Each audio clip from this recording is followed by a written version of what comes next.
자, 오늘은 주제 44, 근대 언론과 문물에 대해서 알아보도록 하겠습니다. 우리가 마음 아프게도 정치 파트를 하면서 어떤 대한제국이 성립되는 과정도 배웠고 우리가 국권을 빼앗기는 그런 내용도 배웠었고요. 여러 가지 내용을 배웠는데 오늘은 우리가 어쨌든 나라가 문을 열고 개화를 하게 되면서 근대, 그러니까 조선과는 비교되는 새로운 시대를 맞이하게 되는 문물들, 여러 가지 문물들이 많이 들어오게 되는데요. 그런 문물들 아니면 어떤 언론들 그리고 학교의 모습 이런 것들을 보도록 하겠습니다. 먼저 학교를 보도록 하겠습니다.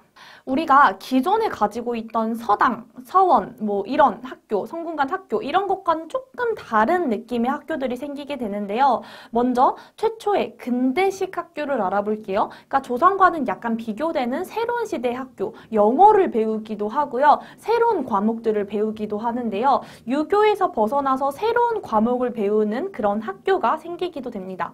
기존에 우리가 배웠던 학교 교육, 성리학 이런 것에서 벗어나서 새로운 학문이라든지 외국어, 영어 이런 것들을 가르치는 학교가 생겨나기도 합니다. 먼저 최초의 근대식 사립학교는 바로 원산학사입니다.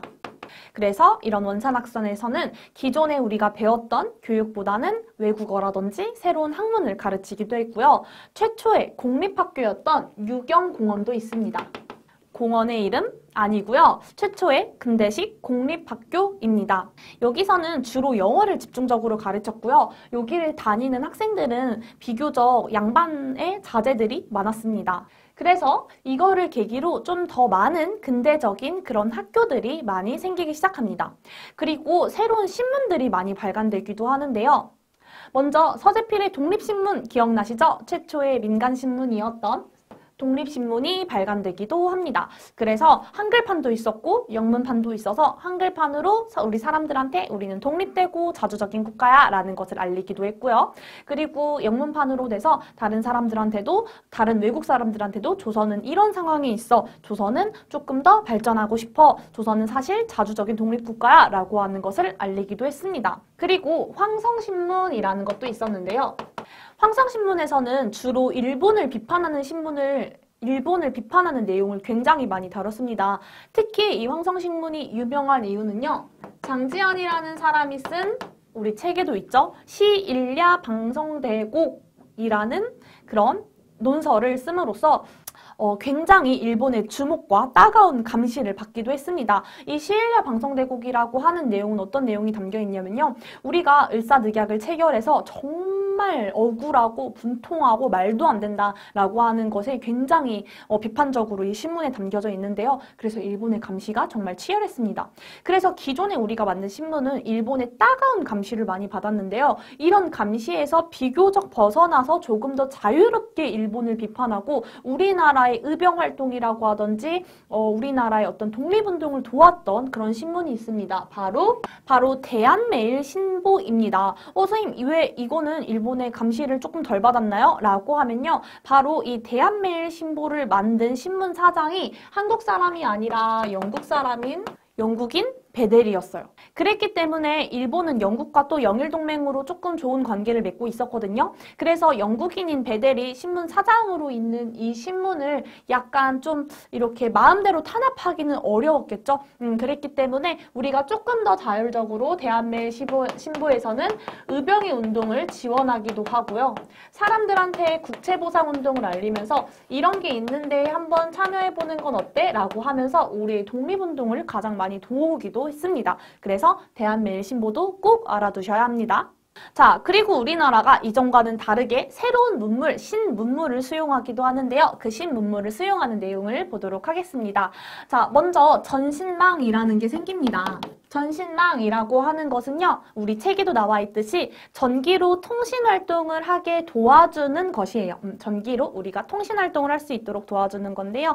이것 때문에 이제 전화가 연결되기도 합니다. 그리고 철도가 개통되기도 하는데요. 서울을 중심으로 서울과 연결되는 철도가 개통돼요. 자, 그런데 이때 서울은 경성이라고 불려졌어요. 자, 그러면은 경성에 이 경자를 따고 이 서울과 어디에 연결되느냐에 따라 철도 이름이 바뀌어요. 자, 그래서 처음으로 연결된 철도는 경인선입니다. 바로 경성, 서울과 경성과 인천을 연결한 거예요. 인천. 자, 그 다음에 연결됐던 거는 바로 경부선과 경의선이 있습니다. 경부선은 서울과 부선을 연결하기도 했고요. 경의선은 서울과 신의주를 연결하기도 했습니다. 이렇게 전국적으로 뭔가 연결하는 철도가 많이 생겨요. 그런데 이런 철도가 연결된 게 사람들의 빠른 이동을 가능하게 했지만 사실 어떻게 보면 일본이 조금 더 효율적으로 우리나라에 있는 자원이나 물자, 인적, 사람들을 많이 수탈하기 위한 어떤 통로로도 많이 활용되기도 합니다.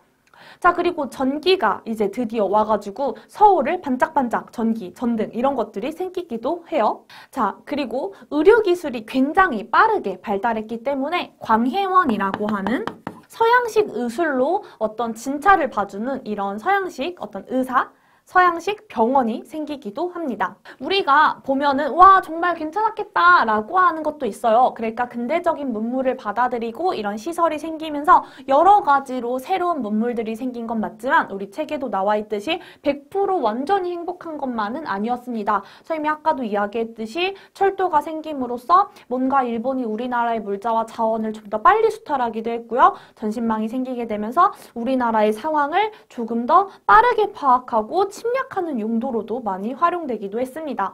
네, 그러면 여기까지의 내용을 퀴즈로 한번 정리해 보도록 할게요. 100쪽에 1번 보겠습니다. 한국 최초의 민간신문은 독립신문이라고 했습니다. 최초의 근대식 공립학교는 유경공원이라고 했고요.